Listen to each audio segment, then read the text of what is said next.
Presiden Joko Widodo atau Jokowi memberikan atensi terhadap kasus pembunuhan Vina Cirebon. Jokowi mengatakan ia memberikan instruksi kepada Kapolri Jenderal Listio Sigit Prabowo untuk mengusut tuntas kasus ini. Atensi Presiden Jokowi itu kemudian direspon oleh Ibu Peggy Setiawan Kartini. Kamis 30 Mei 2024, Kartini mengucapkan terima kasih kepada Presiden Jokowi yang telah memberikan perhatian terhadap kasus pembunuhan Vina yang menjadikan putranya Peggy sebagai tersangka. Ia kemudian meminta tolong kepada Presiden Jokowi untuk membebaskan semua tuduhan kepada anaknya, yaitu Peggy. Kartini berharap Presiden Jokowi bisa membebaskan Peggy karena ia merupakan tulang punggung keluarga. Ibu Peggy menegaskan bahwa putranya tak terlibat dalam kasus tersebut. Karena saat peristiwa pembunuhan terjadi, Peggy sedang berada di Bandung, bukan berada di Cirebon. Adapun selain meminta Kapolri mengusut tuntas kasus Vina, Presiden Jokowi juga menghimbau agar penyelidikan pembunuhan di Cirebon dibuka selebar-lebarnya. Jokowi meminta aparat untuk transparan dan tak menutup-nutupi terkait kasus Vina.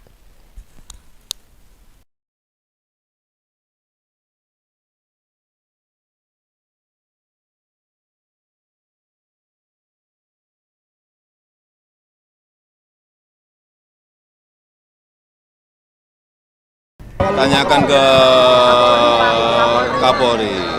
Saya sudah menyampaikan agar kasus itu betul-betul dikawal dan transparan, terbuka semuanya. Tidak ada yang perlu ditutup-tutupi. Kalau ada.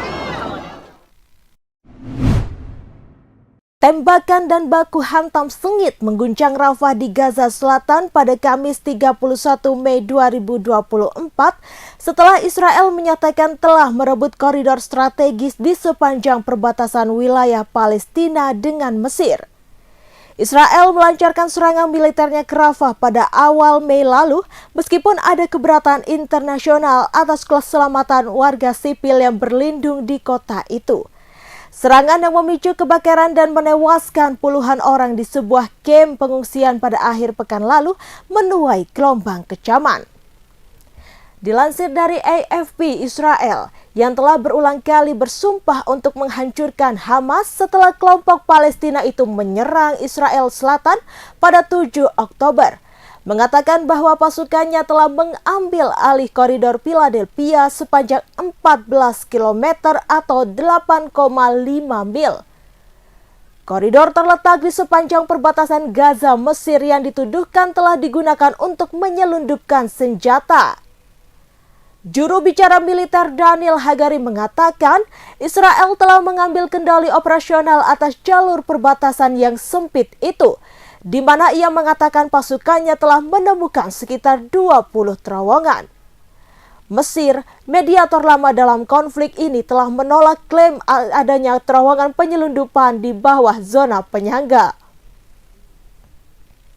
Israel menggunakan tuduhan-tuduhan ini untuk membenarkan kelanjutan operasi di kota Rafah, Palestina, dan memperpanjang perang untuk tujuan politik. Para pejabat Mesir mengatakan bahwa potensi pengambil alihan Philadelphia oleh Israel dalam melanggar kesepakatan damai kedua negara pada tahun 1979 meskipun belum ada komentar resmi dari Kairo sejak pengumuman militer tersebut. Sementara itu di Beijing, Presiden Mesir Abdel Fattah al-Sisi menyerukan peningkatan bantuan kemanusiaan ke Gaza dan menegaskan kembali penentangan negaranya terhadap setiap upaya yang memaksa warga Palestina meninggalkan tanah mereka. Tuan rumahnya pemimpin Cina Xi Jinping menyerukan konferensi perdamaian internasional yang luas, berwibawa dan efektif untuk mengatasi perang tersebut. Hamas mengatakan bahwa mereka telah memberitahu para mediator bahwa mereka hanya akan menyetujui perjanjian gencatan senjata komprehensif, termasuk pertukaran tawanan jika Israel menghentikan agresinya. Di lapangan di Gaza, para saksi mata melaporkan pertempuran di Rafah Tengah dan Barat, serta pengeboman di bagian timur yang menewaskan sedikitnya 5 orang di dekat sebuah gudang bantuan. Polemik mengenai tabungan perumahan rakyat masih bergulir di masyarakat. Salah satu isu yang disoroti mengenai pungutan tapera bagi karyawan swasta yang wajib dilaksanakan mulai 2027. Disebutkan iuran tapera ditetapkan pemerintah sebesar 3%. Rinciannya 32 ulang. Polemik mengenai tabungan perumahan rakyat atau tapera masih bergulir di masyarakat.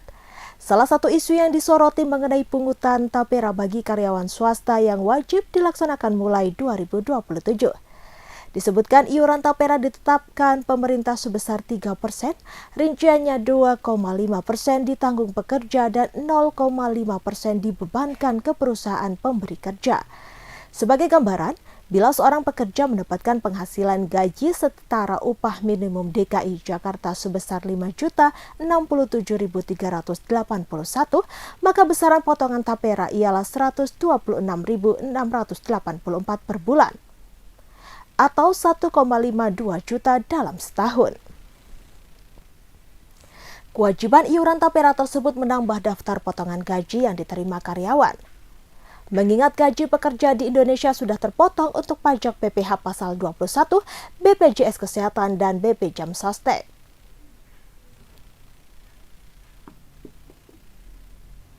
Penolakan pun tak hanya datang dari masyarakat luas yang menjadi pekerja. Banyak dari kalangan pengusaha juga keberatan jika harus ikut menanggung iuran wajib tersebut. Lantas, apa saja manfaat dari tapera? Untuk diketahui saja, pengelolaan dana tapera dilakukan Badan Pengelola Tapera. Badan ini menetapkan alokasi dana pemupukan, pemanfaatan, dan cadangan untuk memastikan manfaat program tapera dapat dirasakan semua peserta.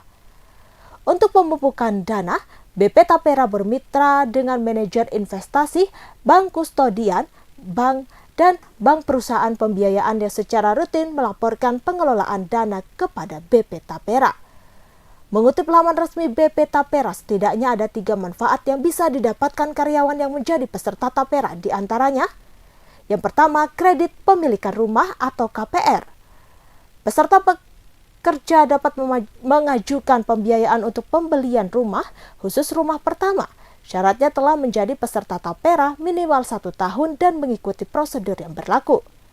Kedua, kredit bangun rumah. Peserta pekerja dapat mengajukan pembiayaan untuk pembangunan rumah pertama baru. Syaratnya telah menjadi peserta tapera minimal 1 tahun dan mengikuti prosedur yang berlaku. Ketiga, kredit renovasi rumah atau KRR. Peserta pekerja dapat mengajukan pembiayaan untuk perbaikan rumah atau renovasi. Syaratnya telah menjadi peserta tapera minimal 1 tahun dan mengikuti prosedur yang berlaku. Mengutip harian Kompas, selain tenor yang panjang, BP Tapera juga menyediakan fasilitas pembiayaan dengan plafon yang memadai dan suku bunga rendah melalui skema pembiayaan konvensional maupun syariah. Plafon yang disediakan untuk KPR dengan limit KPR disesuaikan dengan kapasitas pembayaran kembali yang ditetapkan bank pelaksana dengan suku bunga paling rendah sebesar 5%. Secara lebih rinci, plafon kredit diklarifikasikan berdasarkan kelompok penghasilan dan zonasi. Lalu kapan tapera bisa dicairkan? Peserta yang telah berakhir masa kepesertaannya berhak memperoleh dana pengembalian simpanan dan hasil pemupukan simpanan yang akan disetorkan ke rekening atas nama peserta. Kepesertaan peserta berakhir karena telah pensiun bagi pekerja dan telah mencapai usia 58 tahun bagi pekerja mandiri, pekerja meninggal dunia, atau pekerja tidak memenuhi lagi kriteria sebagai peserta selama 5 tahun berturut-turut. Sebelumnya, BP Tapera bernama Bapertarum. Bapertarum adalah badan yang dibentuk berdasarkan keputusan Presiden nomor 14 tahun 1993. Presiden Soeharto kala itu menetapkannya pada 15 Februari 1993. Bapertarum mengemban tugas meningkatkan kesejahteraan PNS melalui skema bantuan dalam memiliki rumah yang layak alias tabungan perumahan PNS. Caranya dengan melakukan pemotongan gaji para pegawai negeri sipil dan mengelola tabungan perumahan. Per 24 Maret 2018, Bapertarum PNS dibubarkan dan beralih menjadi BP Tapera. Kepesertaannya diperluas hingga ke para pekerja swasta, mandiri maupun informal. Pedangdut Nayunda Nabila Nisrinah mengatakan, ia meminta kepada cucu mantan Menteri Pertanian Syahrul Yassin Limpo, Andi Tenri Bilang Radi Syah Melati, agar dijadikan tenaga honorer di Kementerian Pertanian atau Kementan. Hal tersebut disampaikan Nayunda ketika dihadirkan sebagai saksi dalam sidang kasus pemerasan dan gratifikasi yang menjerat Syahrul Yassin Limpo di Pengadilan Tindak Pidana Korupsi Jakarta Pusat, Rabu 29 Mei 2024. Dilansir dari kompas.id, Nayunda mengaku pada saat itu ia diminta untuk menyampaikan keinginannya secara langsung kepada anak SYL yang juga ibu Andi, Indira Cundatita. Pada saat itu, sepengetahuan saksi, lalu Bu Tita meminta Nayunda untuk menyerahkan CV. Setelah menyerahkan CV, Nayunda dipanggil ke Kementan untuk melakukan wawancara informal. Setelah melakukan wawancara informal, Nayunda sudah bisa masuk kerja pada seminggu setelah melakukan wawancara tersebut. Kepada hakim, Nayunda menyampaikan ia ditugaskan sebagai anggota staf umum di Kementan, namun dirinya hanya masuk kerja selama 2 hari. Nayunda mengaku tak masuk kerja karena pada hari berikutnya mendapat undangan sebagai penyanyi di kota Makassar, Sulawesi Selatan. Setelah itu, Nayunda mendapat pesan dari Indira supaya tidak perlu masuk kerja lagi. Ia tidak bertanya kepada Indira mengapa dirinya diberhentikan dari Kementan dan hanya bisa menuruti permintaan tersebut. Nayunda mulai aktif bekerja pada Maret 2021 dan mendapatkan gaji sebesar 4,5 juta rupiah. Dalam persidangan, Ketua Majelis Hakim Rianto Adam Ponto mengingatkan bahwa Nayunda sudah menerima gaji dengan total 45 juta sepanjang 2021 selama ia menjadi tenaga honorer di Kementan. Nayunda seharusnya menjalankan kewajibannya sebagai tenaga honorer dengan cara masuk kerja.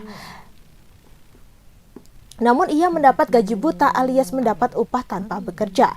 Nayunda menjelaskan ketika ia diminta berhenti menjadi tenaga honorer di Kementan, dirinya mengira semuanya akan di-stop, termasuk gaji. Namun nyatanya Nayunda tetap mendapatkan gaji. Mengetahui Nayunda mendapatkan gaji buta dari Kementan, hakim meminta Nayunda mengembalikan uang yang sudah diterima. Hakim menilai uang tersebut bukanlah hak Nayunda untuk menerimanya karena ia tak bekerja. Dijelaskan, Pak. dijelaskan. Iya, gajinya nggak banyak loh, gitu aja. Cuman rincian nominal gajinya saya nggak tahu gitu. Maksudnya UMR loh, cuman UMR katanya. Oh iya nggak apa-apa gitu, lagi nggak ada kegiatan juga saat itu. Baik. Saksi mengenai tadi pemberian ya.